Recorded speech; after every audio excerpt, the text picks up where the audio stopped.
The auction block felt like ice beneath Katherine Zimmerman's bare feet. Even though the Texas sun beat down mercilessly on the dusty square of Austin that sweltering afternoon in August of 1878. She stood there trembling, 17 years old and trying desperately not to cry as rough hands pushed her forward while men shouted numbers that would determine the price of her freedom, or rather, the cost of her enslavement. Her father had gambled away everything they owned, including his only daughter, to settle debts with men who did not care about the law or morality. When he could not pay, they had taken her instead, and now she stood on this platform while prospective buyers examined her like livestock. The auctioneer's voice droned on, listing her attributes as though she were a horse or a piece of property, which in the eyes of these men she supposed she was. Katherine kept her eyes fixed on the horizon, refusing to meet the gazes of the leering faces below. Her dark hair hung in tangled waves down her back, and the thin cotton dress they had given her did little to protect her from the hungry stares. She thought about running, but where would she go? Her mother had died 3 years ago from fever, and her father had disappeared the moment he signed the papers that transferred ownership of his daughter to his creditors. The bidding continued, voices rising and falling like waves. Katherine felt her stomach turn as she recognized some of the men, saloon owners and brothel keepers, men who would work her until she was used up and discarded. She closed her eyes and prayed for the first time since her mother's death, though she was not sure anyone was listening. Then a new voice cut through the crowd, deep and steady. $500. The square fell silent. Katherine's eyes snapped open, searching for the source of that voice. The amount was outrageous, more than twice what anyone else had offered. The crowd parted slightly, and she saw him for the first time. He was tall, probably in his mid-20s, with sun-darkened skin and dark hair that fell just past his collar. He wore dusty riding clothes and a black hat, and there was something in his gray eyes that was different from the other men. He did not look at her with hunger or possession, but with something she could not quite identify. Determination, perhaps, or anger, though not directed at her. $500, the auctioneer repeated, clearly shocked. Going once, going twice. He paused, giving the other bidders a chance to counter, but no one spoke. Sold to the gentleman in the black hat. Katherine felt her knees weaken. She did not know if this was better or worse than what she had feared. The man approached the platform as the crowd began to disperse, disappointed by the lack of spectacle. He paid the auctioneer in cash, counting out the bills with steady hands, then turned to her. "Come on down from there," he said, his voice gentler than she expected. He held out his hand. Katherine hesitated, then took it. His palm was calloused and warm, his grip firm but not crushing. He helped her down from the platform, and she realized just how tall he was. She barely reached his shoulder. "What is your name?" he asked.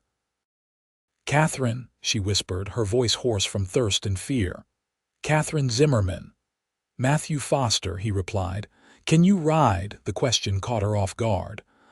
Yes, a little, good enough." He led her through the thinning crowd to where 2 horses were tethered outside the general store. One was a large bay gelding, the other a smaller paint mare. He untied the paint and handed Katherine the reins. "She is gentle. Stay close to me." Katherine stared at him, confusion flooding through her. "Where are we going?" "Away from here," Matthew said simply. He swung up onto the bay with practiced ease, then looked down at her. "I know you have no reason to trust me, but I promise you this. I did not buy you to own you. I bought you to free you. Now mount up before someone decides to cause trouble." She wanted to ask him what he meant, wanted to demand answers, but the urgency in his tone made her move. She pulled herself onto the paint, grateful that she had learned to ride as a child, even if it had been years since she had been on a horse. Matthew turned his gelding and started down the main street at a steady trot, and Katherine followed, her mind spinning with questions. They rode in silence through Austin, past the wooden buildings and false-fronted shops, past the saloons already filling with afternoon drinkers, past the respectable houses on the edge of town where families lived normal lives she could barely remember. Matthew kept the pace steady but not rushed, and Katherine noticed the way his eyes constantly scanned their surroundings, watching for threats. Once they cleared the town limits, he urged his horse into a lope, and the paint followed without prompting. The Texas landscape spread out before them, rolling hills covered in grass and mesquite, the sky impossibly wide and blue. Katherine had lived in Austin her whole life, but she had rarely ventured beyond its boundaries. The openness was both terrifying and exhilarating. They rode for what felt like hours. The sun began its descent toward the western horizon, painting the sky in shades of orange and gold. Katherine's legs ached from riding, and her dress was soaked with sweat, but she did not complain. Whatever Matthew Foster's intentions, he had gotten her away from that auction block, and for now, that was enough. Finally, as twilight began to settle over the land, Matthew slowed his horse and turned toward a small creek lined with cottonwood trees. "We will stop here for the night," he announced, dismounting. He moved to help Katherine down, and she let him, her legs nearly buckling when her feet hit the ground. "Sit," he instructed, gesturing to a fallen log near the creek. "I will tend the horses and get a fire started." Katherine sank onto the log, watching as he efficiently unsaddled both horses, hobbled them so they could graze, and gathered wood for a fire. His movements were practiced and economical, a man used to taking care of himself in the wilderness. Within minutes, he had a small fire burning and he pulled supplies from his saddlebags. "Here." He handed her a canteen and a piece of jerky. "It is not much, but it will keep you going until morning." Katherine drank deeply, the water cool and sweet, then nibbled at the jerky. She watched him over the flames as he settled on the opposite side of the fire, removing his hat and running a hand through his dark hair. "You must have questions," he said finally. "Why?" Katherine asked, the word barely more than a whisper. "Why did you do that? Why spend so much money on a stranger?" Matthew was quiet for a long moment, staring into the fire. When he spoke, his voice was heavy with old pain. 5 years ago, my sister was 15 years old. Our parents had died, and we were trying to make it on our own on a small ranch north of here. She went into town one day to buy supplies, and she never came home. I searched for weeks, questioned everyone, but no one would tell me anything. Finally, an old Mexican woman took pity on me. She told me my sister had been taken by men who sold girls to brothels and worse. She said they had moved on, probably to New Orleans or San Francisco, and that I would never find her. Katherine's breath caught in her throat. "Did you look anyway?" "For 2 years," Matthew said, his jaw tight. "I followed every lead, spent every cent I had, rode thousands of miles. I found girls who had been taken like she was, and I helped them when I could, but I never found my sister. Eventually, I had to accept that she was probably dead, or so broken she would never be found. I came back to Texas, worked as a ranch hand, saved every penny. And when I heard about the auction today, I knew I had to try to save at least one girl from that fate." Tears streamed down Katherine's face. "I am sorry about your sister." "So am I." Matthew looked up at her, and in the firelight she could see the genuine sorrow in his eyes. "But I am not sorry I was there today. No one should be sold like property. No one should have their life stolen from them like that." "What happens now?" Katherine asked, wiping her eyes with the back of her hand. "You said you bought me to free me. What does that mean?" "It means you are not my property, Katherine. You are your own person. I have a small ranch about 2 days' ride from here, near the town of Fredericksburg. You can come there if you want, work as a housekeeper or cook if you are willing. I will pay you fair wages, and you will have your own room, your own life. Or if you want to go somewhere else, I will take you wherever you want to go and give you enough money to start over. The choice is yours." Katherine stared at him, unable to comprehend such kindness from a stranger. "You would really do that? Just let me go." "I did not save you from one prison to put you in another," Matthew said firmly. "I want you to have the freedom to choose your own path." She thought about his offer, considered her options. She had no family, no friends who would take her in, no skills beyond basic cooking and cleaning. The world was dangerous for a woman alone, especially one with no money or protection. Matthew Foster was offering her safety and dignity, asking nothing in return except honest work. "I would like to come to your ranch," she said finally. "If the offer is genuine." "It is," Matthew assured her. "We will leave at first light, try to get some rest." He pulled a bedroll from his saddle and spread it near the fire, then retrieved a blanket and brought it to her. "You take the bedroll, I will keep watch." "You need sleep too," Katherine protested. "I will rest later. Please take it." Too exhausted to argue further, Katherine lay down on the bedroll, pulling the blanket around her. The ground was hard, and every muscle in her body ached, but she felt safer than she had in weeks.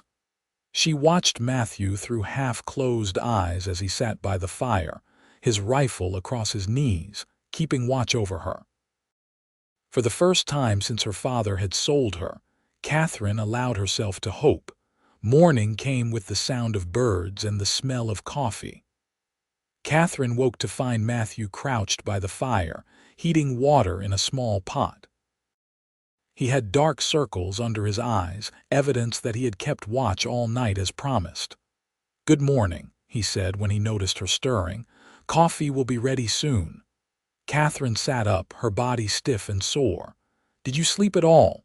"Enough," he said, though they both knew it was a lie. He poured coffee into 2 tin cups and handed her one. "We have a long ride ahead. How are you feeling?" "Better than yesterday," Katherine admitted. It was true.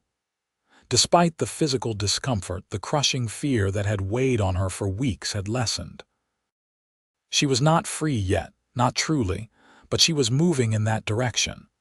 They broke camp quickly, loading the horses and continuing their journey northwest. The landscape gradually changed as they rode, becoming more rugged and beautiful. Hills rose around them, covered in oak and cedar, and limestone cliffs gleamed white in the morning sun. They passed small farms and ranches, and Matthew greeted the occasional traveler they encountered on the road. He talked more as they rode, perhaps to keep her mind off the difficult journey. He told her about his ranch, a modest spread with about 100 acres of grazing land and a small herd of cattle. He had bought it a year ago with money he had saved, planning to build it into something sustainable. It was not much yet, he admitted, but it had potential. "I am not much of a cook," he confessed with a slight smile. "Mostly I eat beans and whatever meat I can shoot. A woman's touch around the place would be welcome if you are up for the challenge." "I can cook," Katherine assured him. "My mother taught me before she died." "I can clean and mend clothes too. I will earn my keep." "I do not doubt it," Matthew said. "But remember, this is your choice. If you ever want to leave, you can. I am not your master, Katherine. I am just a man trying to do right by someone who deserves better than what life has given her." They stopped briefly at midday to rest the horses and eat a simple meal of bread and cheese that Matthew had packed. Katherine was grateful for the break, though she tried not to show how much the riding was taxing her. She was not used to spending so many hours in the saddle, and her legs felt like they were on fire. Matthew noticed anyway. "We will take it slower this afternoon," he said gently. "No need to push too hard." "I can manage," Katherine insisted, not wanting to be a burden. "I know you can," Matthew replied, "but there is no shame in admitting when something is difficult.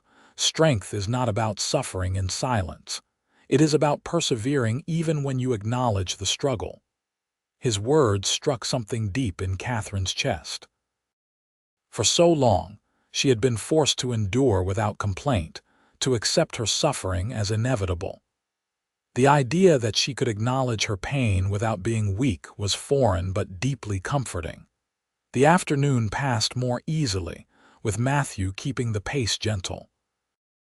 They talked more, carefully at first, then with growing comfort. Katherine told him about her mother, who had been kind and patient, who had taught her to read and write when most girls never learned.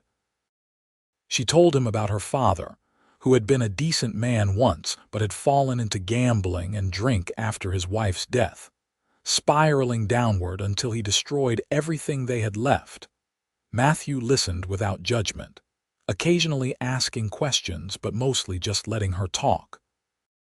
It felt good to speak about her life to someone who seemed to genuinely care. As evening approached, they crested a hill, and Matthew pointed to a valley below. "There," he said, "that is home." Katherine looked down at a small ranch nestled in the valley. There was a simple wooden house, a barn, and several corrals.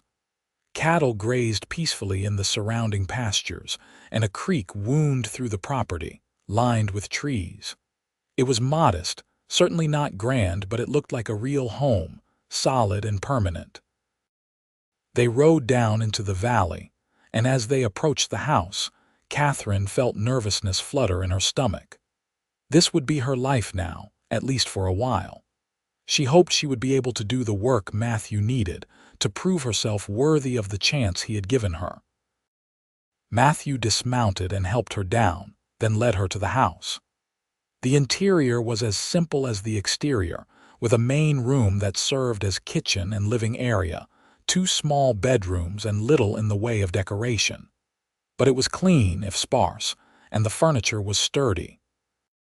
"That room is yours," Matthew said, gesturing to one of the bedrooms. "I will bring in your things." He paused, then added awkwardly, "I do not have much in the way of women's clothing, but there are a few things that belong to my sister. You are welcome to them if you want." "Thank you," Katherine said softly, "for everything." Matthew met her eyes, and something passed between them, an understanding that went beyond words. "You are welcome, Katherine, truly." That night, Katherine slept in a real bed for the first time in weeks. The room was small but private, with a window that looked out over the valley. She wore one of Matthew's sister's nightgowns, soft cotton that smelled faintly of cedar from the trunk where it had been stored. As she lay in the darkness, listening to the sounds of the Texas night, Katherine allowed herself to believe that maybe, just maybe, her life could be something more than survival. The days that followed fell into a comfortable rhythm. Katherine rose early each morning and prepared breakfast while Matthew tended the animals. She cleaned the house, which desperately needed a woman's attention after a year of bachelor living. She mended his clothes, cooked proper meals, and slowly began to transform the Stark house into something that felt like a home. Matthew worked hard from dawn to dusk, managing his small herd, repairing fences, and doing the countless tasks required to keep a ranch running. He was unfailingly polite to Katherine, respectful of her space and her privacy. He paid her weekly wages, which he counted out carefully and placed in an envelope, insisting that she save it for her future. "This is yours," he said firmly the first time she tried to refuse. "You have earned it. Put it away somewhere safe." Katherine did as he suggested, hiding the money in her room. It was strange to have her own earnings, to feel the weight of coins that belonged to her alone. It was a small thing, perhaps, but to her, it represented something enormous, the possibility of independence. As the weeks passed, Katherine found herself watching Matthew more closely. She noticed the way he always washed up before coming to the dinner table, showing her respect even after a long day of dirty work. She saw how he was patient with his animals, never cruel or harsh.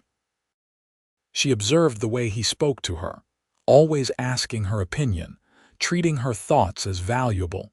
She also noticed other things. The way his gray eyes crinkled when he smiled, which he did more often as the days went by. The strength in his hands as he worked, and the gentleness of those same hands when he helped her carry something heavy. The sound of his laugh, rare but genuine, when she said something that amused him. Katherine tried not to think too much about these observations. Matthew had been clear that he expected nothing from her beyond honest work. He had saved her and asked for nothing in return, and she would not repay his kindness by developing inappropriate feelings. Besides, she was only 17, barely more than a girl, and he was a grown man with his own life and plans. But her heart did not listen to her logic. One evening in late September, nearly 2 months after her arrival at the ranch, Katherine was preparing dinner when Matthew came in from the fields earlier than usual. His face was troubled, and he sat down at the table with a heavy sigh. "Is something wrong?" Katherine asked, setting aside the potatoes she had been peeling. Matthew ran a hand through his hair, a gesture she had learned meant he was worried. "I rode into Fredericksburg today to pick up supplies. There was talk at the general store about a man asking questions." Katherine felt her stomach drop. "What kind of questions?" "About a girl matching your description. The man claimed he had a legal right to you, that you had been stolen from an auction in Austin." The room seemed to tilt. Katherine gripped the edge of the counter to steady herself. "They are looking for me." "It seems that way," Matthew confirmed. "The store owner did not give me up, thankfully. He is a good man, and he does not hold with slavery in any form, but if this man is asking around, others might not be so discreet." "I should leave," Katherine said, the words choking her. "I will not let you get in trouble because of me." "You are not going anywhere," Matthew said firmly. He stood and crossed to her, his eyes intense. "I knew there might be consequences when I bought you. I do not regret it, and I will not let anyone take you back to that life. But what if they come here? What if they try to hurt you? Then I will deal with it," Matthew said. His hand reached out, almost touching her arm, then dropped back to his side. "Katherine, I made you a promise. I told you that you would be free to choose your own life. I intend to keep that promise, no matter what it costs me." Tears burned in Katherine's eyes. "Why are you so good to me? I am nothing, nobody. You have already done more than anyone could expect." "You are not nothing," Matthew said, his voice rough with emotion. "You are brave and strong, and you deserve every good thing this world has to offer. I will not stand by and let someone take that away from you." Before Katherine could think better of it, she threw her arms around him, burying her face in his chest. For a moment, Matthew stood frozen, then his arms came around her, holding her gently. She felt him rest his cheek against the top of her head, and they stood there in the fading light of the kitchen, two wounded souls finding comfort in each other. "We will figure this out," Matthew murmured. "I promise."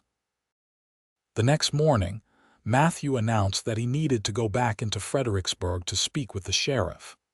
"Robert Garrett is a fair man," he explained as he saddled his horse. "If anyone can help us navigate this legally, it is him." Katherine wanted to protest, wanted to tell him it was too dangerous, but she knew Matthew was right. They needed to know what they were dealing with and what legal options they had. "Be careful," she said instead. Matthew gave her a reassuring smile. "I will be back before dark. Keep the rifle loaded and stay inside with the doors locked." Katherine watched him ride away, her heart heavy with worry. She did as he instructed, checking the rifle and securing the house, then tried to distract herself with work. But every sound made her jump, every bird call or shifting branch sounding like approaching danger. The day crawled by with agonizing slowness. Katherine prepared dinner, her ears straining for the sound of hoofbeats. When the sun began to sink toward the horizon and Matthew still had not returned, she began to truly fear. What if the men looking for her had found him in town? What if they had heard him? Just as full darkness fell, she heard a horse approaching. Katherine grabbed the rifle and positioned herself by the window, peering out into the gloom. Relief flooded through her when she recognized Matthew's bay gelding. She set down the rifle and rushed to open the door. Matthew dismounted wearily, and even in the dim light from the house, Katherine could see the strain on his face. "What happened?" she asked as he came inside. "I spoke with Sheriff Garrett," Matthew said, removing his hat and sinking into a chair. "The situation is complicated." Katherine sat down across from him, her hands clasped tightly in her lap. "Tell me." "Legally, the auction was questionable but not entirely illegal. Your father had the right to sell his property to settle debts, and in the eyes of the law, you were his property until you reached 18. The man looking for you is Silas Crane, and he claims he had an agreement with the auctioneer that gave him the right to purchase you if he matched the highest bid." "But you already bought me," Katherine protested. "Exactly, and that is where it gets murky. Crane is claiming fraud, saying the auctioneer should not have accepted my bid because of his prior agreement. It is nonsense, of course, but Crane has money and connections. He could make this difficult." "What does the sheriff say?" Matthew's expression softened slightly. "Sheriff Garrett does not like Crane any more than I do. He knows the man runs a brothel in San Antonio, and that any agreement he had with the auctioneer was likely illegal. But he is constrained by the law. He cannot arrest Crane without evidence of a crime, and he cannot prevent him from pursuing his claim. So what do we do?" Matthew leaned forward, his eyes searching hers. "There is one solution, one way to make absolutely certain that no one can take you away." Katherine's heart began to pound. "What is it? Marry me." The words hung in the air between them. Katherine stared at Matthew, unable to process what he had just said. "If you were my wife," Matthew continued, speaking quickly now, "Crane would have no claim on you. A husband has legal authority over his wife, and no one could argue that I did not have the right to marry you. You would be safe, Katherine, completely safe." "But marriage," Katherine stammered. "That is not what you wanted. You said you bought me to free me, not to own me." "And I meant it," Matthew said earnestly. "This would be a marriage in name only if that is what you want. You would have your own room, your own life. I would ask nothing of you beyond what we already have. But in the eyes of the law, you would be protected. No one could touch you." Katherine's mind raced. Marriage to Matthew would indeed solve the immediate problem of Silas Crane. But it would also bind her to a man she barely knew, even if he promised it would be in name only. Could she trust that promise? Could she trust him? Even as the questions formed, she knew the answer. In the 2 months she had known Matthew Foster, he had shown her nothing but kindness and respect. He had kept every promise he had made. If he said the marriage would be what she wanted it to be, she believed him. But there was another consideration, one that made her cheeks flush with heat. What if she wanted it to be more than a marriage in name only? What if her growing feelings for Matthew meant she wanted a real marriage with all that entailed? "I need to think about it," Katherine said finally. Matthew nodded, though she could see disappointment flicker across his face. "Of course. Take all the time you need. But Katherine, we should decide soon. Crane is persistent, and I do not know how long before he finds this place." That night, Katherine lay in bed, staring at the ceiling and wrestling with her thoughts. Marriage to Matthew would give her the protection and security she desperately needed. But was it fair to him? He was offering her a legal arrangement, not a love match. He had never indicated that he had romantic feelings for her. In his eyes, she was probably still the frightened girl he had saved from the auction block, someone who needed his help and protection. But what if she was wrong? What if the moments of tenderness she had observed, the way his eyes sometimes lingered on her, meant something more? Was she imagining things because of her own growing attachment, or was there something real between them? By morning, Katherine had made her decision. She found Matthew in the barn, already hard at work despite the early hour. "I will marry you," she said without preamble. Matthew turned, his expression unreadable. "Are you certain?" "I am certain that I trust you," Katherine said. "And I am certain that I want to stay here, to build a life on this ranch. If marriage is the way to make that possible, then yes, I will marry you." Something flashed in Matthew's eyes, an emotion too quick for Katherine to identify. "Then we will ride into Fredericksburg today and speak with Reverend Thompson. If he is willing, we can be married this afternoon."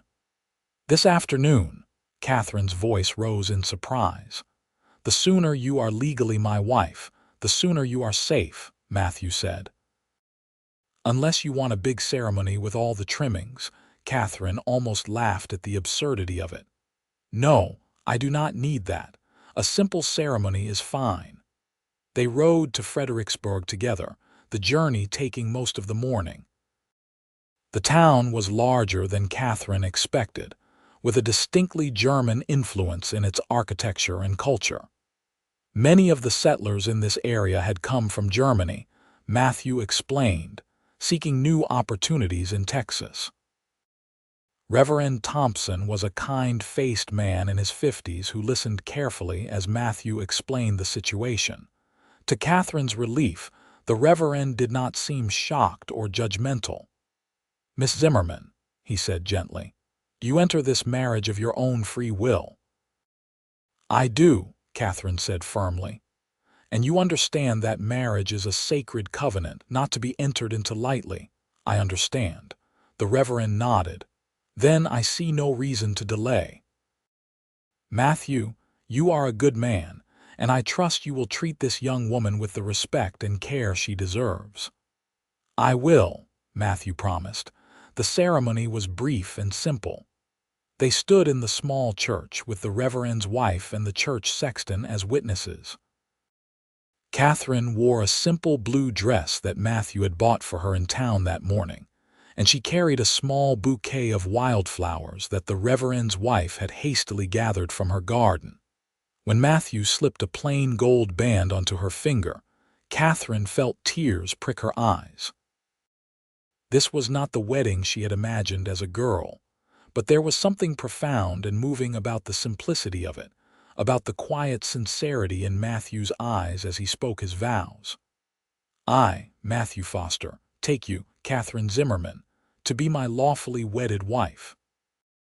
I promise to protect you, to respect you, and to honor you for all the days of my life."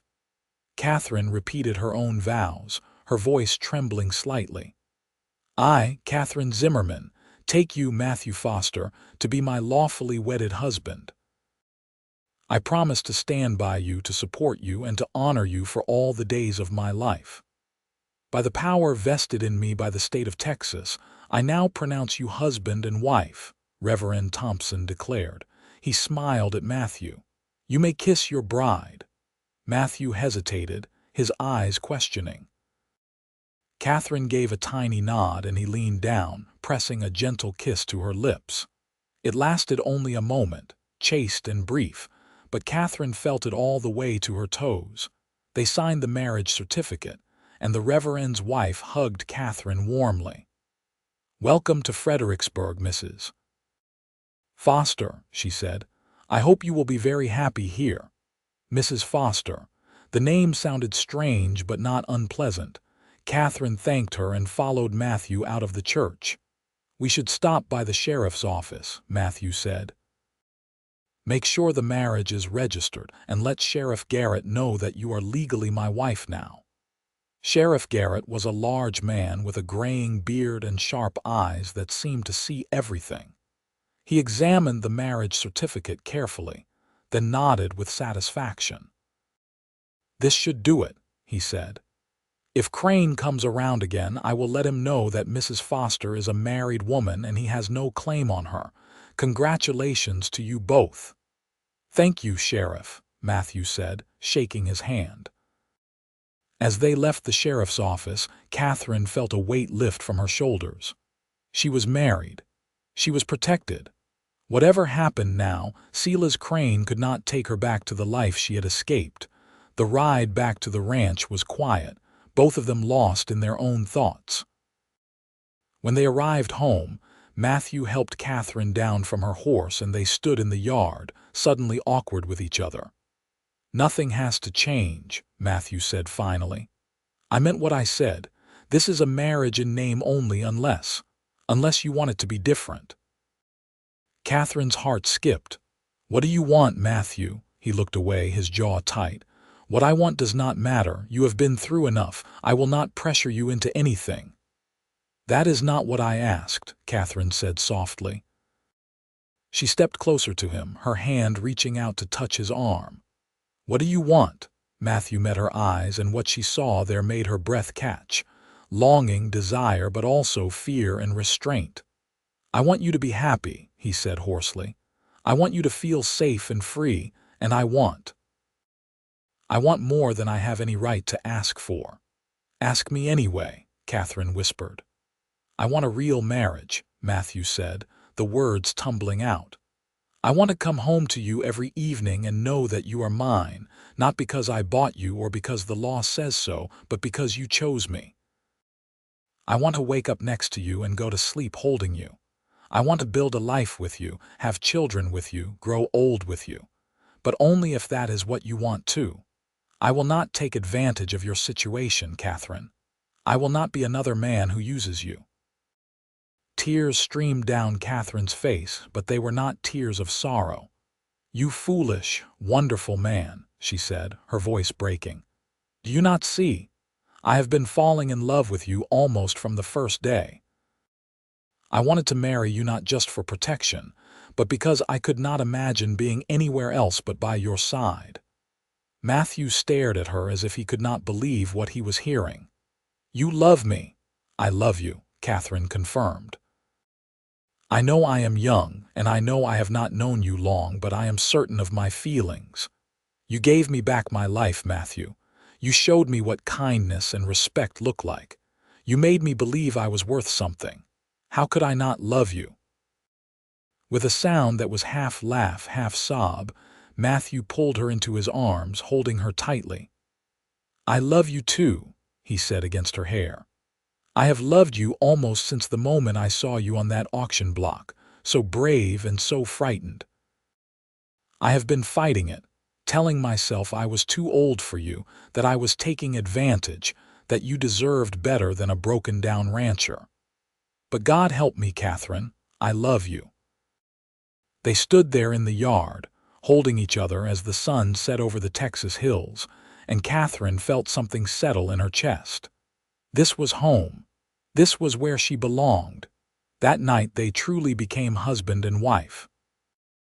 Matthew was gentle and patient, taking his time, making sure Katherine felt safe and cherished. He kissed her slowly, thoroughly, his hands reverent as they explored her body. When they finally came together, it was with tenderness and love, and Katherine understood for the first time what it meant to give yourself to someone who truly valued you. Afterward, they lay tangled together in Matthew's bed, their bed now, and talked into the early hours of the morning. They spoke of their dreams and fears, their pasts and their hopes for the future. Matthew told her more about his sister, about the guilt he still carried for not finding her. Katherine told him about the fear and helplessness she had felt when her father sold her, about the moment on the auction block when she had almost given up hope. "You saved me," she whispered, her head resting on his chest. "In every way a person can be saved." "We saved each other," Matthew corrected, his fingers trailing through her dark hair. "You gave me a reason to hope again, Katherine. You made me believe that good things can still happen, even after tragedy." The weeks that followed were the happiest Katherine had ever known. She threw herself into making the ranch a true home, planting a vegetable garden, sewing curtains for the windows, and even convincing Matthew to let her paint the kitchen. He indulged her every request, clearly delighted by her enthusiasm. They worked side by side during the day, Katherine often helping with the lighter ranch chores, and Matthew sometimes assisting her in the house. In the evenings, they ate dinner together, then sat on the porch and watched the stars come out, talking about their day and making plans for the future. Matthew taught Katherine to shoot properly, insisting that she needed to know how to defend herself and the ranch if he was ever away. She proved to be a quick learner, and he praised her accuracy with genuine pride. Katherine taught Matthew to appreciate the small luxuries she brought to their life: fresh bread instead of hardtack, real coffee instead of the bitter chicory blend he had been drinking, clean sheets that smelled of sunshine. He marveled at the transformation of his house, admitting that he had been living like a bachelor hermit before she arrived. Their physical relationship deepened and grew as they became more comfortable with each other. Matthew was an attentive and passionate lover, always making sure Katherine felt pleasure and satisfaction. She, in turn, lost her initial shyness and learned to express her own desires, finding joy in the intimacy they shared. 2 months after their wedding, Sheriff Garrett came to the ranch with news. Silas Crane had left Texas, apparently giving up his pursuit of Katherine. The sheriff had made it clear that Mrs. Foster was a married woman and that any attempt to harass or threaten her would result in arrest.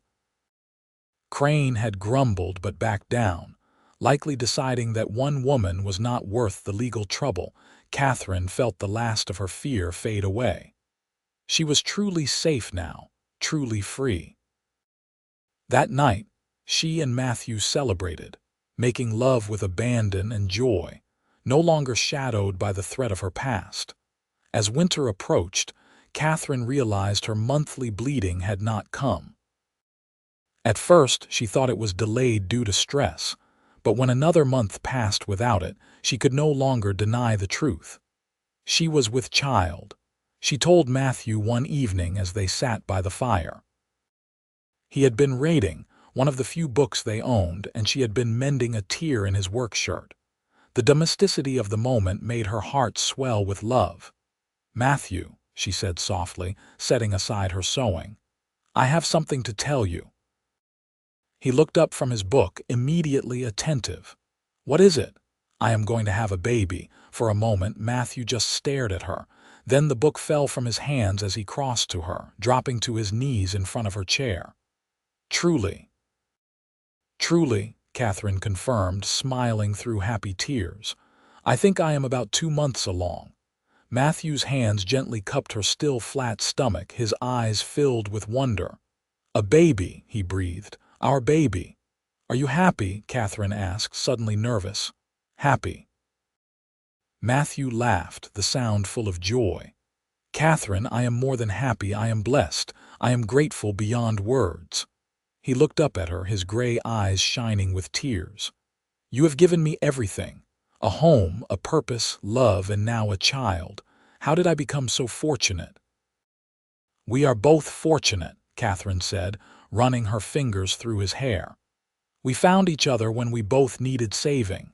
The pregnancy progressed smoothly. Katherine experienced morning sickness in the early months, but Matthew was patient and caring, bringing her water and holding her hair back when needed.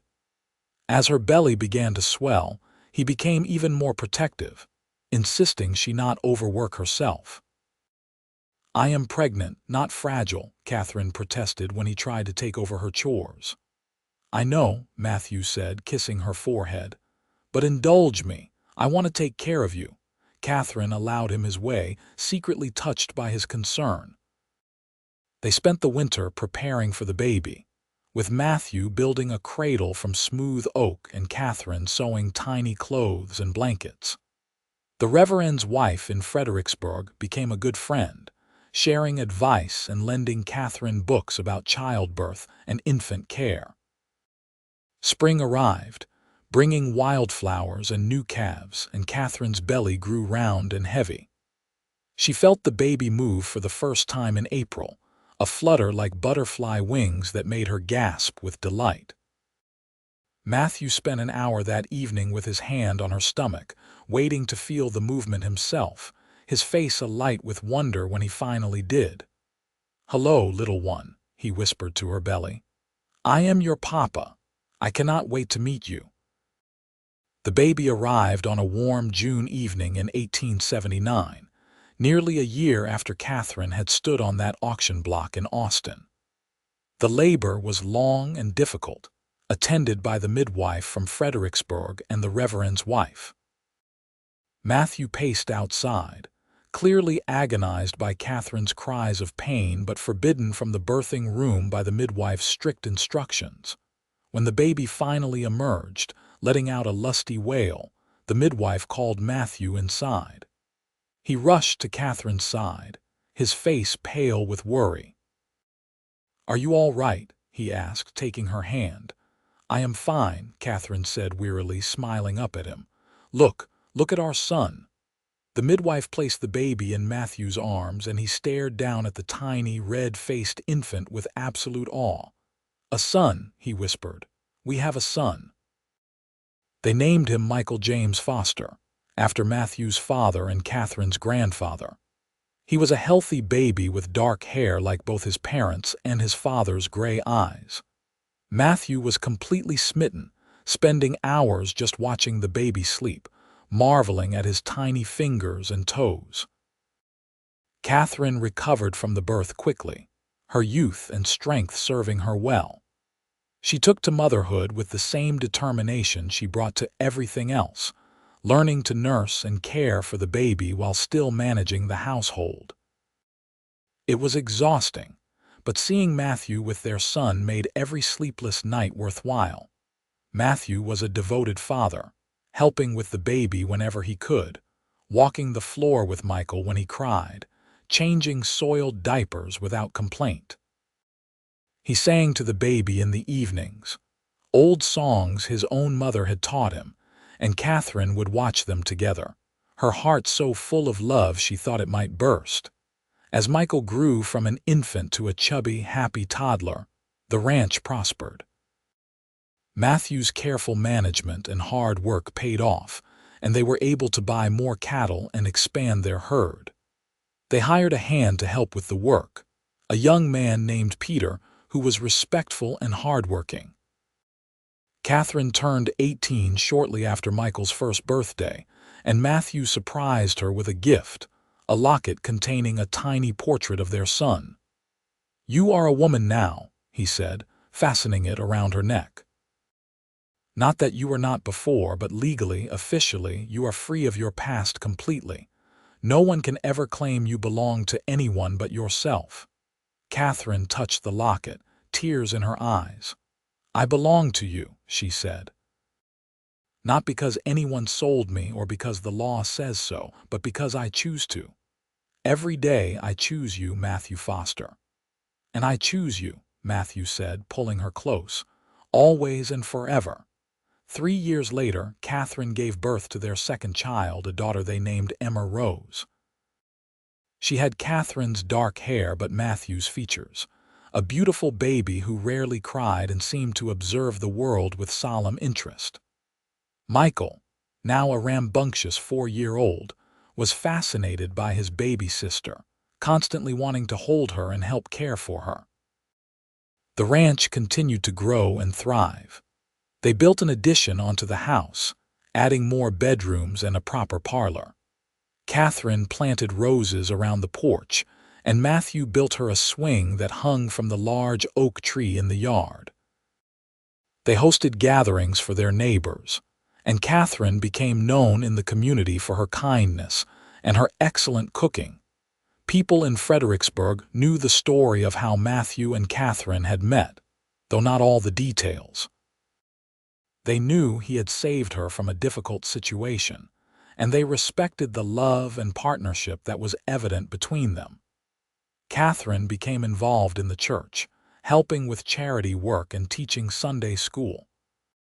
Matthew served on the town council, using his voice to advocate for fairness and justice. On their 5th wedding anniversary, they took a trip to Austin, bringing Michael and Emma with them.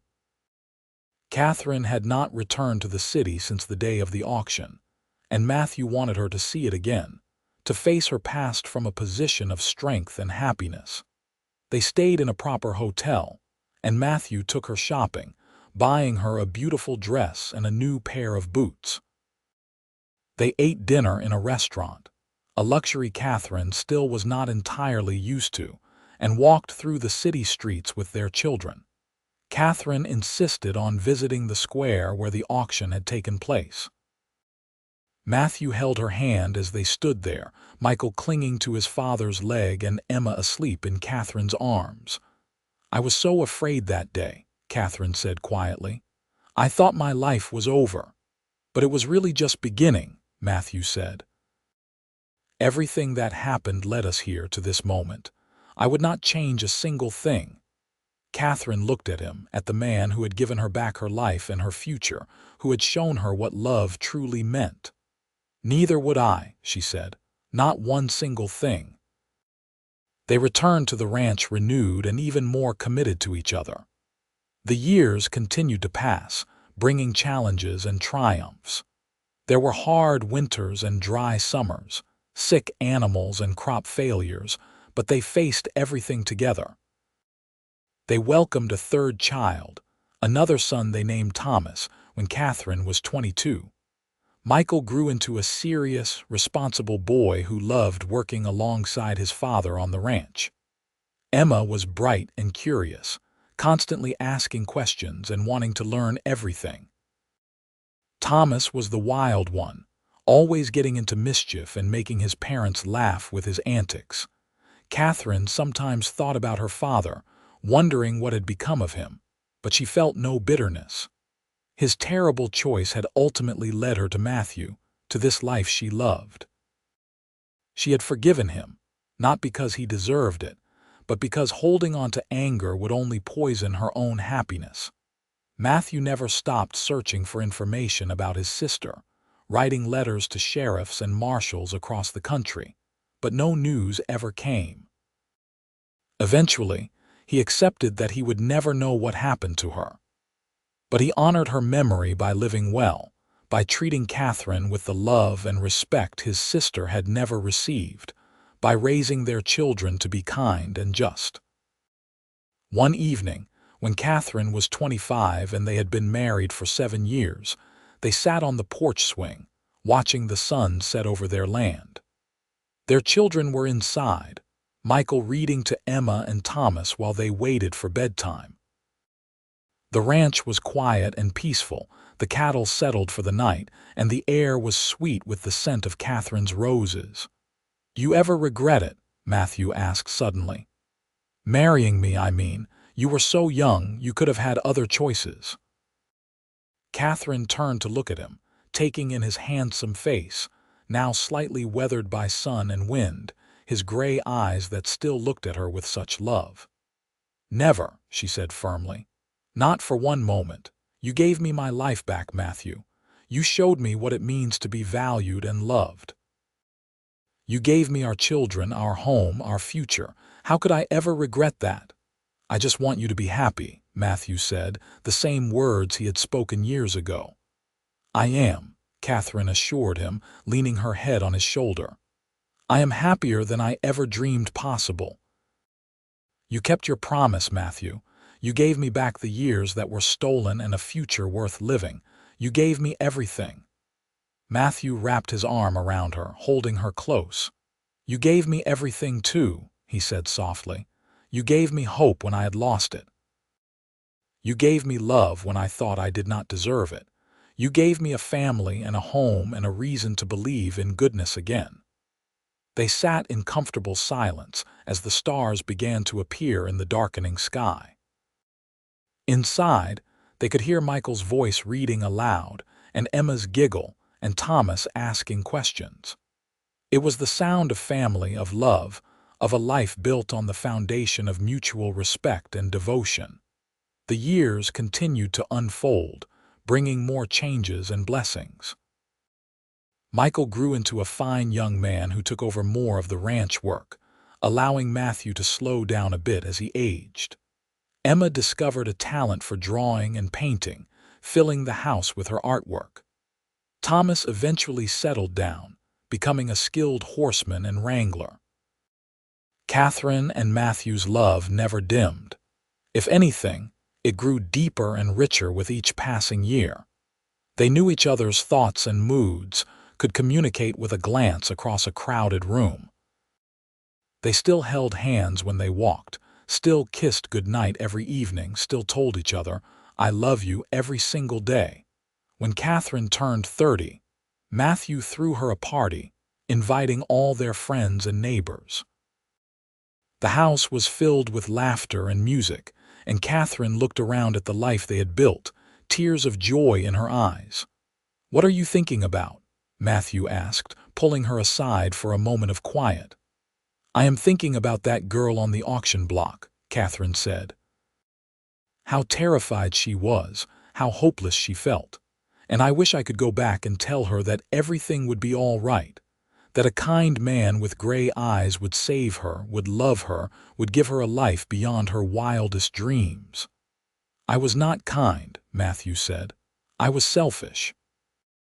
I saw you standing there, and I knew I could not let you go to those men. I knew I had to save you, not just for my sister's sake, but for my own. I needed you, Katherine, even before I knew you." "Then we saved each other," Katherine said, echoing the words they had spoken years ago. "And we will keep saving each other every day for the rest of our lives." Matthew kissed her then in front of all their guests, a deep, passionate kiss that made their children groan with embarrassment and their friends cheer.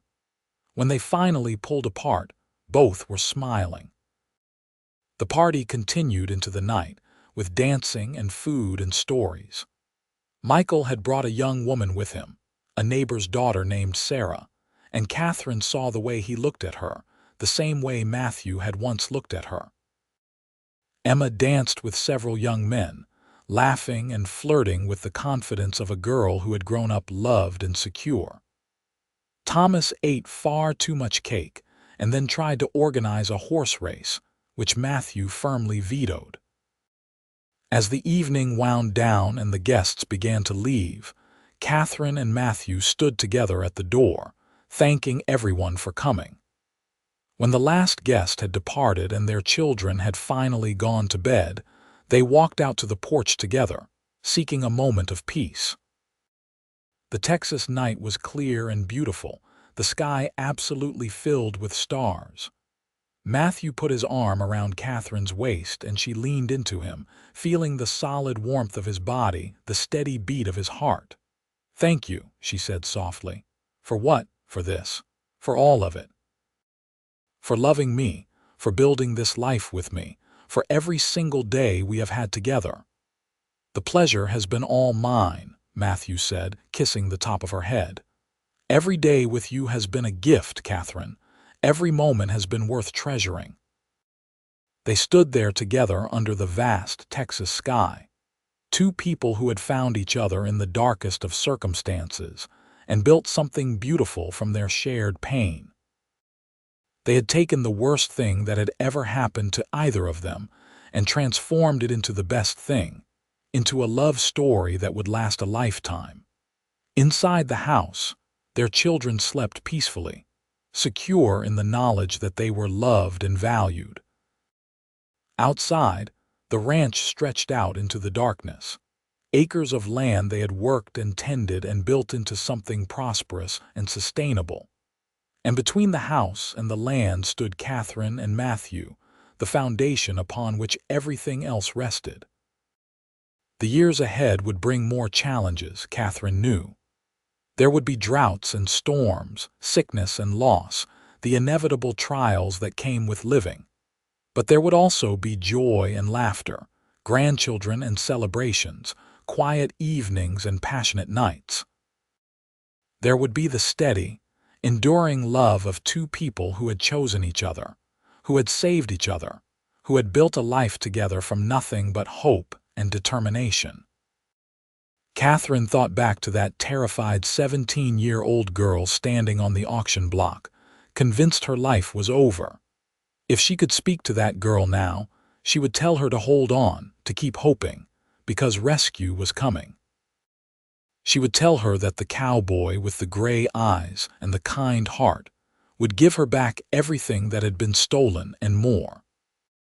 He would give her years full of love and purpose, children who would call her blessed, a home that would shelter and protect her, and a future that was bright with possibility.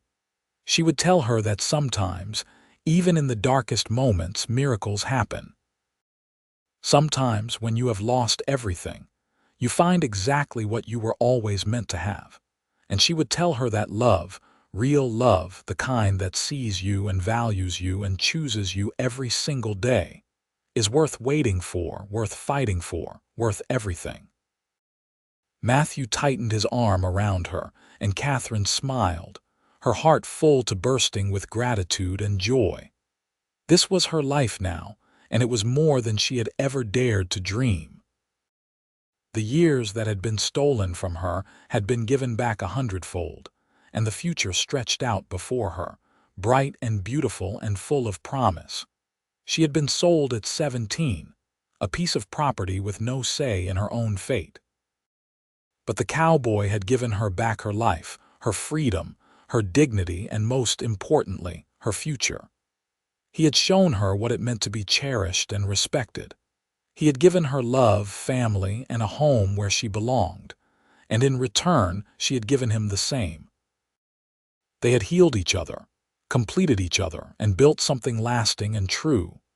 As they finally went inside, hand in hand, ready to end another perfect day and begin another tomorrow together, Katherine sent up a silent prayer of thanksgiving. For Matthew, for their children, for the ranch, for the life they had created together. She had been saved from the auction block, but more than that, she had been saved from a life without love, without hope, without purpose. Matthew Foster had given her everything, and she had given him the same in return. And that, Katherine thought as Matthew pulled her close in their bed, as his arms wrapped around her and his heartbeat steadied against her back, was the greatest miracle of all. Not just that she had been rescued, but that she had found her home, her heart, her forever, in the arms of a good man who had loved her from the very beginning. The future they had built together was indeed worth living, worth cherishing, worth fighting for every single day. And as sleep finally claimed her, Katherine's last thought was one of pure contentment. She was home. She was loved. She was exactly where she belonged, and she always would be.